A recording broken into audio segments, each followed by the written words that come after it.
What I want to talk about today is, in addition to our fire drill activity, I want to talk about introducing this new topic here. It's called a standard design to build. It's after you've done the hour of code, which is, I just need a comment on the status before you leave today. So I'm going to introduce this topic, and before you leave, you'll be marking this one complete after the fire drill and giving me a status comment. You won't be getting this done because it's just an introductory kickoff. So the first thing is, I can see it through the camera. Show of hands, how many people could name the 4 stages of development? Could you name them? There was a video on that earlier this week. If you don't remember and or you didn't do it, please make sure that you do watch this video here. It's about the Sun Temple, and it goes through the 4 stages of development. You're going to document what they are. Looks like about half of you have. All I really need is I need to make sure you understand what the 4 stages are, and I want you to come up with your own understanding. So the video is very helpful to understand what this process is like. One of them is called the prototype pass, and we're also referencing that as we kind of spiral this concept into this activity today, is you're going to be applying the idea of prototyping on something that we're calling the standard build. So the standard build is an opportunity for the same design to be built by every student. So you could do third person, especially if you want to use the starting point of the level designer kit that you used last week. This is mostly an interior level. There's 3 interior floors on 1 roof. There's a floor by floor, although it says level by level. There's a floor by floor design. Some parts are open to areas below, so you can fall through areas. Use all geometry brushes because you can't cut holes in static meshes. So even though the instructions say, well, you could try to do this in static meshes, it's kind of a bait to get you to understand, well, not really, not if I need to cut holes in them. So that's what geometry mode is for. You can build the side of the floor. You can build actually what's trying to say here is you can build it floor by floor and then slide them on top of each other. You can build them like next to each other and then stack them. I'll show you a sample of that so you can kind of see what we're talking about. And the other thing to be aware of when you're building this is you could try to build them stacked, and if something's in the way, you can move it out of the way by just clicking on the visibility, the eyeball. To evaluate the design using your geometry, you're going to run this game full screen. You can use unlit and untextured because we don't need to worry about all the decorative static meshes later. Those are done in later stages. You're each going to do your own work, and you can create a video to show your flow. They're going to vary based on how you implement your own understanding of these instructions. So that's the idea. Now I've actually got the details of this staged on Friday. So if you went again to the calendar and you looked on Friday, again, I'm looking for a comment on your status, but this set of instructions has actually got the details that you'll be using. And it's got some more thoughts to it. The grid size, you might want to change from the 500 that you did on the maze. That's something that's in your control. How tall are the walls? Are they all the same height? Are some bigger? So you're going to build these and try them. And we've got a Word document out here that is basically talking about what the standard level is. Now, this was a second pass at an original design. This was a quick design idea that a student came up with. Basically, these are all top views. So the base level, you started at the star, and you had to wind your way around through some obstacles to get to some stairs. You had to go up the stairs to get to the middle floor. Then from below, you had to figure out how to get around some pits, because this certainly wasn't passable this way. Maybe this was in that upper left-hand corner, but you could definitely come around this way, maybe. Maybe you could squeeze through here, maybe not. And there was another pit you had to avoid to get down into the lower level, or sorry, to get to the third level. And the third level was not necessarily anything spectacular. You came up some stairs, again, avoiding pits and walls to get to the finish point. So that was the first generation of this It was built, it was evaluated, it was considered, meh. And so they added some more details to it.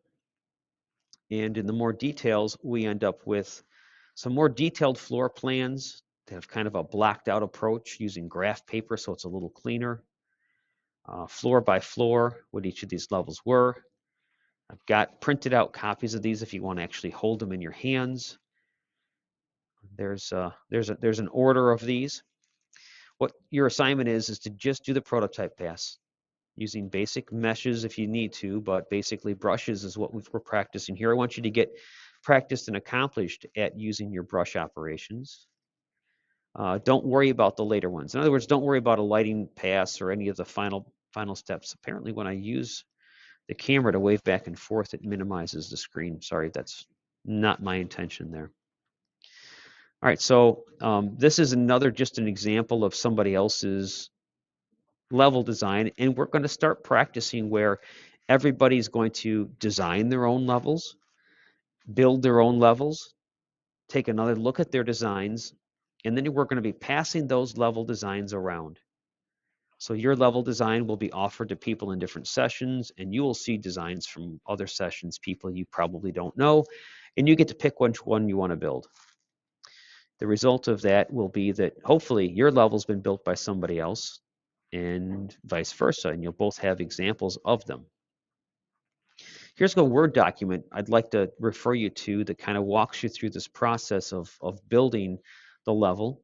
It's called Standard Level to Build. It's going to have those same images with some more verbose areas. Take your time and read this. There's no outside windows with it. The grid size here does not have to be 500 Unreal units. I find that's a little bit oversized, but there's going to be a helicopter on the roof that you want to get to escape. You got to make your way through the third, second, and ground floors to get there. Okay, that recording's back. So we've got a helicopter waiting on the roof for us, and we're going to spawn down here on the ground floor, and your objective is to make your way up through the bottom three. So this is a side view. It's a cutaway view without any details in the floor by floor. Now, each of the floors is described in detail in this design document, which if we download it, you'll get a better view of it. So here's a downloaded version of it. Let me go back up to where we were. There we are. Here is some inspiration images. So the designer's like, all right, here's what I'm going for. Something very industrial, multi-story, nothing pretty about it at all. Could be abandoned, it could be active, but certainly not pretty. I want to have some maze-like elements, and I'm expecting it to be fairly darkly lit. Dark staircase with a lot of kind of broken down area. It could be a 2-level staircase. It doesn't have to be a straight ramp up. It could be like you see in most buildings where you go up half a floor and there's a landing and you go up another half of a floor. Here's some roof details, inspiration. Again, with the brushes, you don't worry about having a static mesh on the roof that's the helicopter. That's an easy add. It's getting the geometry right that you're focused on. And eventually, maybe they're going to have railings around the top. So from the roof, basically, you need to know there's a helicopter, there's a hole in the roof, and there's some kind of ramp or stairs that get you up. The floor below that, this is that same staircase in the lower left-hand corner, just for orientation. There's some obstacles to avoid, and these red areas indicate pitfalls. Below that, the stairs to this level are just singular, this one particular staircase. The level below that, this would be your entry-exit point, and here's the stairs from the lower level. So you come up these. That's why there's a dark spot on the top there, I think. Well, yep, so you're spawning one level below, kind of over in this corner, in this area that's open to above.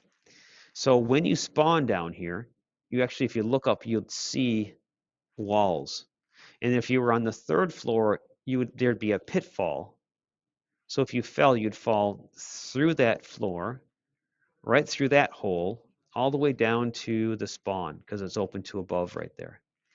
And so it's kind of weird to think about these three things as stacked, like a stack of pancakes, but it needs to be constructed in a way that the geometry all lines up so that the staircase from the lower level and the upper level line up, and whatever maze element there is present. So one way to do that is to lay them out side by side and build them individually. Then go, this is a top-down view, and then change to a side view and move all of these in the proper order and stack them on top of each other. Other people like to build in place, just basically build the first floor, build the second floor. This is the idea of using a blueprint. We haven't talked too much about it, with multiple walls and maybe even with multiple textures. And this could be a way to build something if you wanted to. This folder's on the game programming drive. Here's the path to it. And I want to talk about this abandoned factory folder for a minute. This is a great time saver if you end up needing it for a later project. Because it was free once upon a time, I grabbed a copy of it, and you can actually just copy that folder into the content folder of a project. Now, we're not going to decorate, so let's not get confused by that. But if you were to go and grab the scans of the abandoned factory now, because it's not free this month, you'd have to pay for it. Let's do abandoned. Let's do factory. So if you wanted to find some factory scenes, you could get something as cheap as $5, not very well rated, low poly. See this abandoned factory? Pretty good ratings, and it would be $14.99. Downloading that content would actually give you access to something that's in this content folder here. So I've got a project open. This is a project that I kind of use as a romper room to show off the level. It's got the students' project here. If we went into, I forget what the student name was that did this, but if we go into their building level, this is an example of the layout. So they're in the process of scaling the design on a base plate, and they have set up the basic layout for the level. And then they started looking for a way to apply a blueprint to basically move an object in and start to build using a modular system. So if we move this in, we could see where using it with the proper grid snap could make building the level fairly easily. Because if we orient this so that people can only see this blueprint from the side, and we set our grid snap appropriately, and this is going to be a lot like the maze all of a sudden, and you started laying these out, you could kind of speed build a level pretty quickly. Now, it wouldn't be uncommon in a large factory environment that the walls were big, that you could later add doors as decorative elements, but this is using that same process. If then you decided at some point, within the constructs of the design, that it would make sense to start making the other side of it, you could leave them open, or you could take one of these and rotate it, and then you could start to lay out a wall of a different shape here this way by switching over using, again, the Alt key. And so this is kind of a primitive building kit. Skip a couple for a hallway, and you can start to lay out your interior level this way. I'm not saying this is necessarily the right way to do it, but it's certainly one way to do it. And again, depending on which way this is facing and taking this process a little bit further. And what I want you to learn is with the right workflow, it's not that difficult to actually build a level that's got either all BSPs or all static meshes using a grid snap to take a plan and then make it a play testable space. So that if you take a continuation of the same idea using a blueprint with the rotated walls, here's the lower level walls, and there's the second story, and up there is part of the roof. And this is that same blueprint. If we switched over to a wireframe view and took a quick look here, you could see that the blueprints are actually a modular construction. There is some static meshes in here as well. If you want to cross a map like this, by the way, if you hit your tilde key, you should be able to type in teleport and cross a level pretty quickly. Again, if you wanted to get to a certain area, you do the tilde key, and all you got to do is up arrow and hit enter, and you've teleported again. Up arrow brings back your commands. So if you need to cross a space in a first person, and let me jump into like an F3 mode here. You see how dark this space is. So let's jump into an unlit. And again, if I wanted to get over there, tilde key, up arrow, enter. And because I've got teleport, and yes, you can use it to kind of get up higher as well. It's wherever you're hitting your geometry. So if you pointed above a space and you could hit geometry, you would actually fall from wherever you're pointing your, basically your crosshairs become where you go.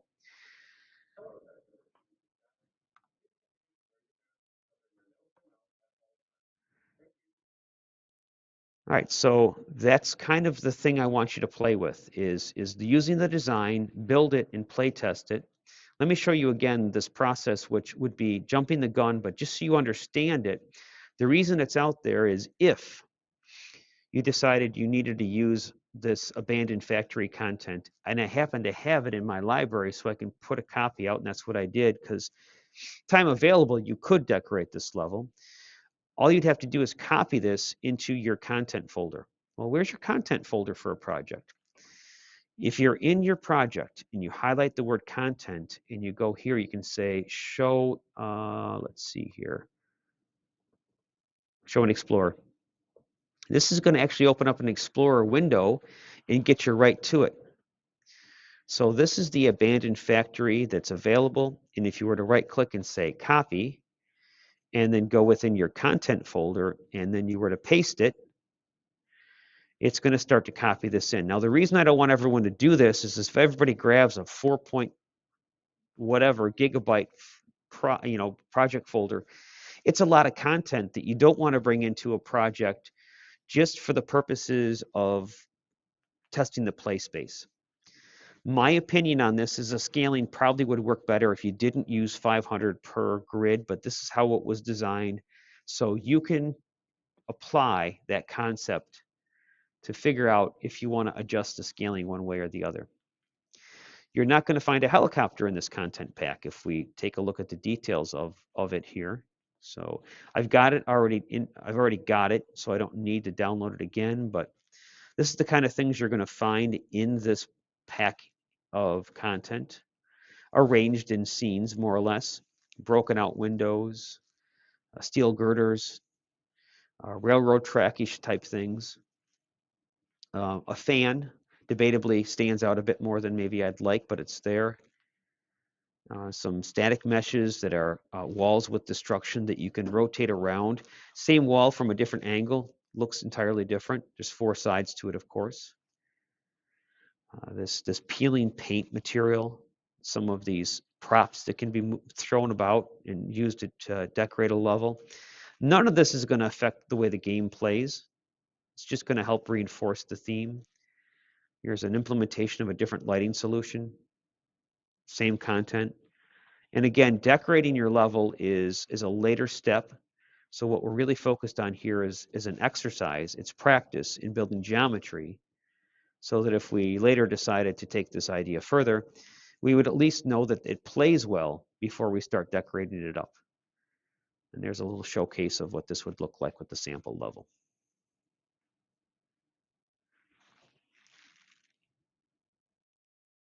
So it's nice not to have to pay the $14.99 to get that and be able to use it in your projects. That's going to be a couple of minutes.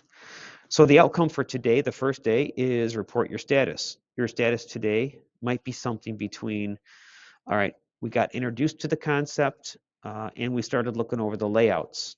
By the end of the day tomorrow, your status update might be, I took the textures and I used them to create some materials so I can build on top of them. And I'm in the process of starting my construction. Maybe it might be Monday or Tuesday, you may have play tested it and evaluated it. So this is not something that's going to be done in a day or two. It's something you're going to be reporting the status of for a few days until you get it done. And so there's a status comment on Monday, on Thursday and Friday. I'm going to replace any existing files, it's fine. And then next week, let's take a sneak peek at that. So on or before the 29th, I'd like people to practice remote access. We've had buses increasingly not show up or be less buses than we've expected. And on the 29th is when we've got a new requirement for bus drivers to be immunized in Illinois. And there's an anticipation there may be yet a further squeeze on the available bus drivers. So if you need to remote in, I want to have you practiced at that. So I'm going to stop this video and then briefly talk about that other process. Any questions while I got you in a demo mode here about the build project? Standard design? Okay.